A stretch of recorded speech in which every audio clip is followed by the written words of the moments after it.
Refused to house sit for my close friend's wedding trip after being the only one in our group not invited, leading to drama with his partner. For about 11 years now, I've, 37 male, been pretty close with John, 38 male. We met at a job in my mid-20s and were pretty regular company up until the pandemic, where our hanging out, including a circle of mutual friends, has taken a decline but isn't extinct. John and his partner Jane, 36F, have been together for about 8 years now, engaged for a little under 2 years, both with a child from previous relationships, so they have taken trips with their kids near yearly, and I've been happy to help visit John's, now their, home and check on things, take care of their animals, etc. while they're gone. I've helped them out with other projects/tasks over the years and most recently picked up Jane from the airport returning from a work trip and got her home this past winter during a snowstorm because my vehicle could handle it. Generally, I have been present and helpful on top of our base friendship. About 5 weeks ago, I find out from a mutual friend their wedding is coming up, and invites went out a while ago, everyone in our circle but me invited. As a gay guy, I've experienced being iced out of some of my straight friends' lives and events in ways minor and pronounced, but this one has definitely been something that has had me thinking about my time and energy with people. I decided I would take the hint and begin to distance myself. 3 days ago, John texts me asking if I am around in early to mid-August. I say I am. John asks if I wouldn't mind visiting like I have before to look after the animals and property. I said sorry, I can't. He calls to talk about it. We run through the same conversation, polite but a bit tense, so I finally say I just won't be visiting your home. After a moment of silence, I bring up that I'm disappointed that I appear to be the only person in our group of friends not invited to his wedding, and that I can't be helping like I have before if I'm just a background friend at this point. I wrap up the call positively and sincerely with me wishing them a good wedding and trip, and that maybe we can grab drinks soon. Jane reaches out 2 days ago sending follow-up texts saying John is upset about what I said and with her because she made the final calls about friend invites, and that I am taking this the wrong way. There is only so much capacity and that the others in our friend group have partners that took up space. She adds that she hopes I'll change my mind and help out them out because it would put John's mind at ease. I'm not entitled to the company of others or invitations to anybody's events, but am I wrong for setting my own boundaries in response to theirs? I try not to frame my friendships as transactional, but they obviously want something out of me here despite their not inviting me and then avoiding even bringing it up with me until they needed help with covering their honeymoon. I don't pretend to be super savvy about wedding etiquette and I realize every wedding is different and lines have to be drawn about who can come or not, but yeah, my mutual friend reaching out to me to coordinate plans for our friend group during the weekend of the wedding to find out I wasn't invited definitely stung and felt awkward, and my friend was in disbelief as well. Like I said, we've been pretty close up until now, and I've happened to have the availability when they need it often enough where we've been close enough before that I didn't mind or feel taken advantage of. John's helped me as well in the past, and try not to hold other people's lives and familial commitments against them, but I was trying to paint a concise picture, given the character limit, of being, I thought, close. Update 1. Yesterday afternoon, a few days after John made the initiating contact that led to this altercation, he reached out by text telling me the following: I want to take you up on that drink tomorrow if possible, and I want to apologize for my royal fuck-ups in person. I agreed to meet. After we kicked off with a round of shots, John's first line was that he failed me as a friend in this situation. With non-family invites, Jane apparently seemed very preoccupied with a philosophy of couples over singles at the wedding, and he had previously voiced that he felt it was exclusionary and silly, but I guess Jane prioritized couples on the first round of friend invites and told John that it will be easier to fit in others after receiving RSVPs. John backed out and says he felt that going along with her initial plan of inviting the rest of our circle, who are, God bless them, coupled up, and not me, and had faith the RSVP thing would materialize. She ended up using the bit of space to plug in some more family. John admitted he basically folded and felt ashamed enough that he could not find a way to tell me. He knew reaching out to me about that favor was a risk but took it anyways because he wanted someone he could trust, and my response was a materialization of everything he feared would happen, and in his words, deservedly so. He told me a wedding should be a gathering of your family and company who have been a part of your lives and who you want to be part of your lives, and I fit that bill to him by any measure. He, trying to accurately paraphrase, said I've done more than most of the people on the guest list for him and his family over their relationship, including help making memories with trip coverages and helping build their back deck with him to share meals and host events over the last 6 years. He got visibly upset when he said, with the shot and the drinks we were sipping on kicking in, that he can't believe Jane even considered holding my single/dating status against me after I got her home safely during a snowstorm earlier this year, and that he did not more adamantly confront that bullshit reasoning the instant she voiced it. He is even more pissed for Jane reaching out to me in the manner she did after my original phone call with him. John acknowledged it would come off as hollow at this point, but after a few exchanges with Jane said there would be no more nonsense and I would at least get a proper invite and +1 if I wanted, and they would make it work if it was even desired by me at this point. He said he is not going to try to do panic damage control but will be upfront with our circle. One has already dropped the wedding and I guess another couple has said something else, by his reporting, like he was with me for his faults, because he and Jane deserve the blowback and he needs to earn trust back, if it's at all possible. He has also made it Jane's problem to find a friend who can come out 9 days in a row to care for the home and pets. With a smirk, he said she's having a hard time securing it, and may likely have to hire help. I told John the first really appreciated his owning up to this, and it was good to see the friend I had shine through here. I told him that I have always appreciated him and Jane's friendship, so it hurt when I was excluded and not even addressed. I felt that close enough anyways, and I obviously don't mean to complicate his wedding. I've always thought him and Jane were great for each other. Earnestly, I have supported them as best as I can, and I've been confused about what I have done or haven't done to be iced out. I also admitted it's hard to trust Jane again if she has been weighing the validity of my presence based on my relationship status, and added, with some humor, it's not like I haven't been trying and you guys haven't met some of my previous long-term partners. He said he doesn't get it either, and she has at least one good friend who is single that she may have burned a bridge with as well over the wedding philosophy she had. I said the friendship is going to be changed and informed by this, at least very different for a while, and I know that you and Jane had a disagreement leading to this, but that I hope that the wedding goes on to be a good celebration. I informed him it feels best to take a pass on the invitation, but he said if there was a change of mind, up to the last minute, to let him know, which was kind and he wasn't desperate/pushy about it. John said the fault is his for not stepping up on my behalf, that he is sorry, and while he feels, I wouldn't expect otherwise, and I agree, he is very lucky to have her in his life and thinks their marriage is a positive development for them. He even told her this whole situation will have him questioning and second-guessing her judgment on social matters with his friends for the foreseeable future. By his reporting, but a credit to their relationship, this was quite a blow to her to hear from him, but one she accepted and apologized for after their arguments about the subject. Before we parted ways in the parking lot, we gave each other a bro hug, and John's voice broke a bit when he said he is sorry one last time, and I think mine did too when I forgave him. It was legitimately surprising and therapeutic to have John be so frank and accountable, but not unlike the friend I've known for most of my adult life. It was bittersweet, being all things considered a makeup but also a breakup of sorts to what was previously an unquestioned and assumed strong trust and camaraderie. Maybe we can get there again. It seems possible, and it'd be nice. I'm sitting here after weeks of big feelings stewing on a different shade of big boy feelings now. Thanks for processing with me, Reddit. A lot of people had good things on the range of the spectrum to share with me, and I've done my best to respond to people without getting too consumed and doing other things that need to be done. I was happy for John to talk with me. Maybe commenters are right and they see me as something else than I thought we were as friends. And maybe I've got some work to do to assert myself, and that I have been a doormat up to this point. I know I've got some soul searching to do about me as a person and how I see myself with John and Jane, and maybe my other friendships as well. This relationship felt a lot closer and authentic in a different time, but it's hard to paint a fuller picture of that after a situation like this. Things change. As tempting as it is to accept the invitation and be there for John, I think I trust my instinct to let this be, and if John meant what he said, and if Jane comes around, they'll make the effort to follow up. I will be putting some distance for a while, and time will tell. I'm glad we got a chance to talk, because if it is the end, I feel good about giving him a chance to own it, and as I've gotten older I appreciate the hard work of taking on uncomfortable stuff. I made some plans for that weekend with a couple other friends which I'm looking forward to. Update 2. Hey everyone. While this was obviously more pressing in the time frame I posted, it's been a while since the wedding and I've been naturally busy with other things going on in my own life. Not much to share or update about, so I didn't. While I was hurt about the precipitating combo of requested favor but hidden exclusion, but happy that John at least met with me, I didn't expect any quick, easy fixes, and have resolved to let it be and wait for John/Jane to reach out, and that it was even more likely that this friendship was basically over. John reached out a couple of days ago with a text asking if I would be interested in attending a Friendsgiving party they plan on throwing later this month, insisting that both he and Jane would love to have me, and despite some nervousness revisiting it all out of the blue, I said sure thing. Update 3. Hey, I didn't end up going. I said yes at first, but a few months removed from the incident, and despite my innate desire to somehow make it work, anytime I thought about the situation I was left feeling upset. As I got closer to the Friendsgiving, it became clear to me that showing up at a holiday gathering like that was going to be awkward and performative in nature, even if their intentions with the invite were good or coming from the right place, so I avoided it. It felt like the right call. I let John know I had something else come up and he voiced some obligatory disappointment but wished me happy holidays. I haven't received any communication from them since, and I haven't initiated any. It's likely that this may officially be over, but a few busy months in my work and personal life, and some reading/thinking on other matters has cooled me off and given me some slight perspective changes from where I was at. Update 4.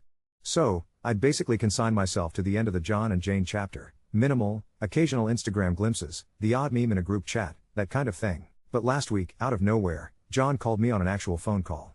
On a Wednesday night. Which, in 2024, instantly felt ominous. He sounded frazzled, but weirdly chipper, so I braced for either a Jane and I split up and I've lost my mind or surprise, you're in my will. Instead, and I swear this is true, John asked if I could drive out just to talk. He wanted me to hear him out in person and wouldn't text it. Now, I was curious. I swung by their place on Thursday evening, full therapist mode, just in case. Only John was there. It was awkward for about 11 minutes, but he just kind of let it all out. The wedding apparently sucked. Jane's couples over singles policy backfired in ways neither of them foresaw, way beyond what he hinted at when we had drinks. Apparently, not only did I decline, but another single friend Jane deprioritized, bless John for letting slip her word, not his, also bowed out of their lives. She even sent back a gift and a friendship bracelet Jane made her years back, with an actual note using words like conditional hospitality. Yikes. What hit John hardest, though, two of their coupled up friends, the ones who had been invited, straight up confronted them at the wedding party over the guest list. And these are the sort of people who never cause a stir at functions. Jane's mo became a meme during charades. This is all secondhand from John, but one of the skits was just someone crossing names off an imaginary list and saying not unless you're together.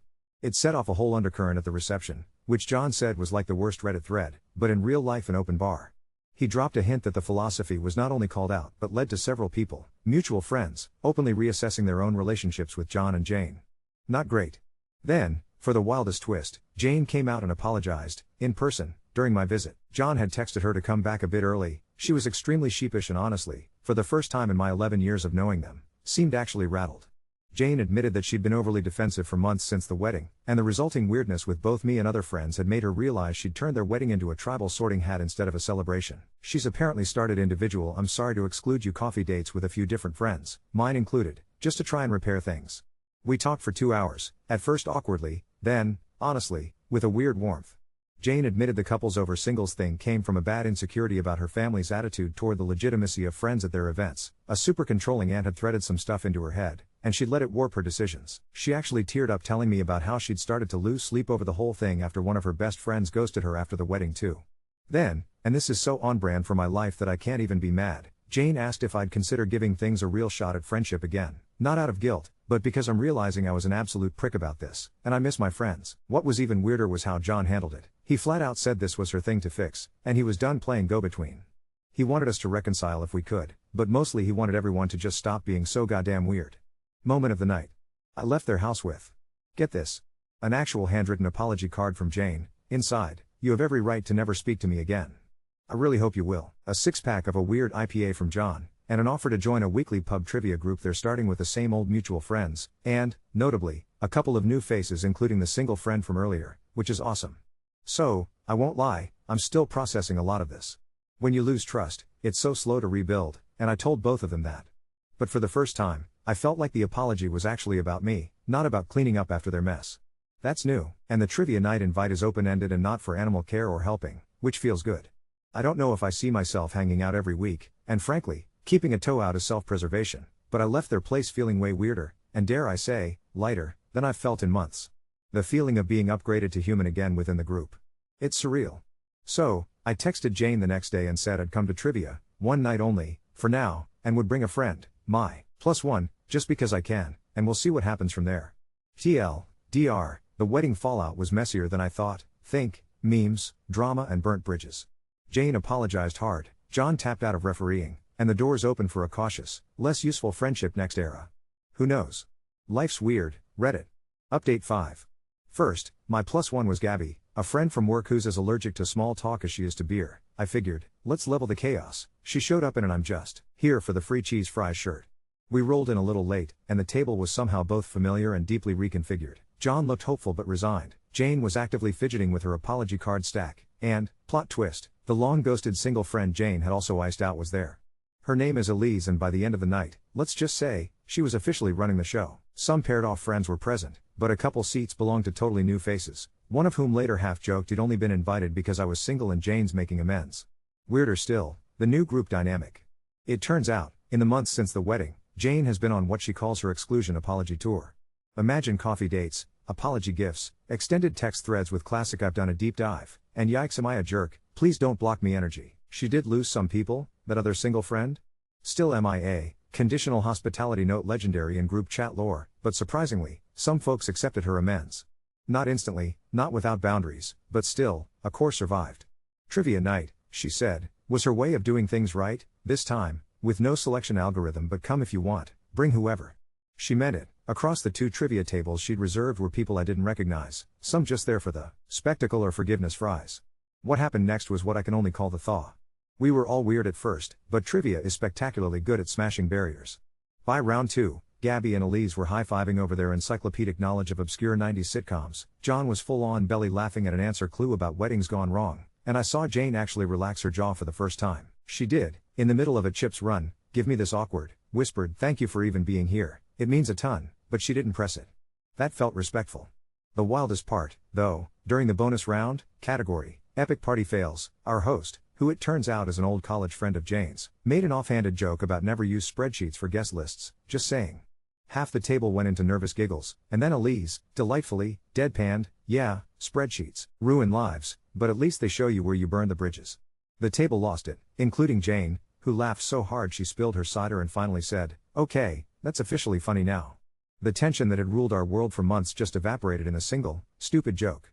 By 10 p.m., we'd done surprisingly well for a group that's half trauma bonded and half just hungry for loaded nachos. John offered me a ride back, which meant a real, normal post-night debrief, about mutual friends, weird work gossip, and what fantasy football actually is. I still don't understand. He did eventually say, face-to-face and quieter, you know, none of this should have come down to you having to teach us how to be friends, but thanks for even showing your face. It wasn't a grand gesture, but it was a real one. Jane texted me the next day with a meme and zero emotional labor attached, just something dumb about cats knocking over water glasses. It was almost normal. Now, here's the wild coda I never expected. Elise, the newly reinstated friend, announced halfway through the night she's moving out of state, and they're doing a spontaneous going away potluck. Jane said, no invites, just anyone who wants to make a weird dish, and the only rule is, single, married, alone, polycule, whatever, every, seats open, full stop. The table cheered.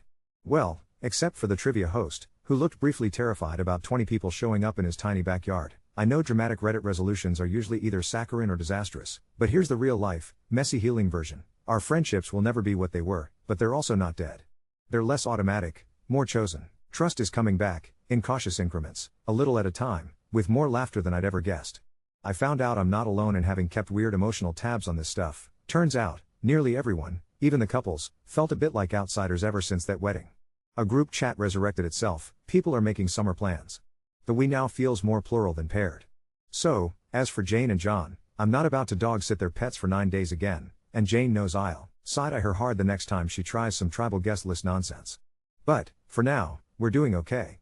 Elise is getting a send-off, Gabby is now universally adored, and I'm actually looking forward to next trivia night.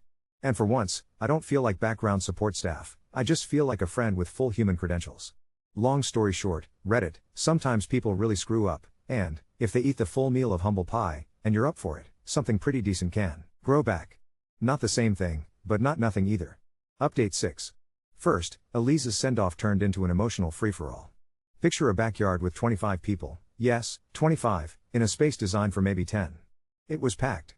Everyone brought something bizarre for the no rules, no restrictions meal. One guy showed up with vegan spam and tinned peaches, Gabby made her infamous dessert lasagna, and someone contributed a 3-tier tower of frozen burritos with sparklers on top. The mood was unhinged, in a good way.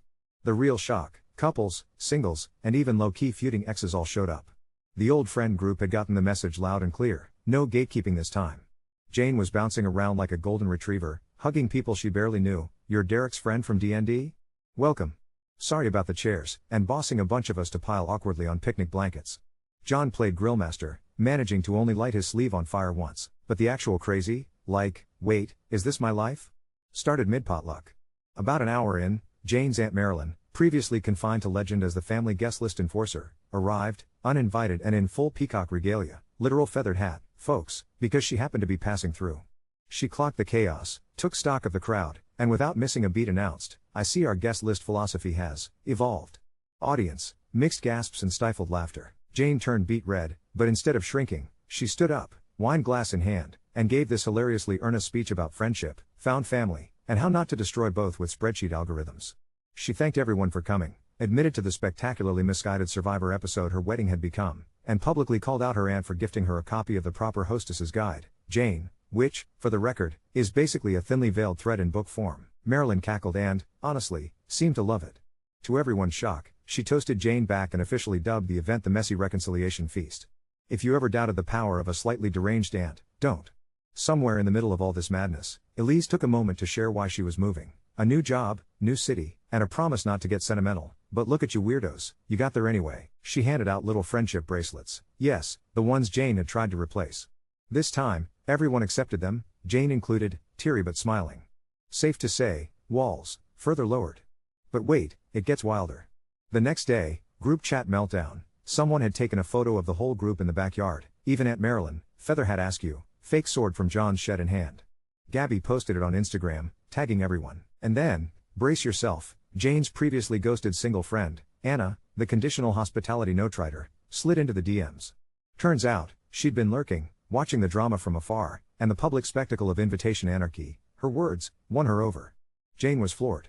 They met for coffee the next week, no fancy apology, no expectations, just hey, I really screwed up, but it actually changed me. Anna eventually agreed to come to the next gathering, with her own +1, a new girlfriend, also a spreadsheet hater.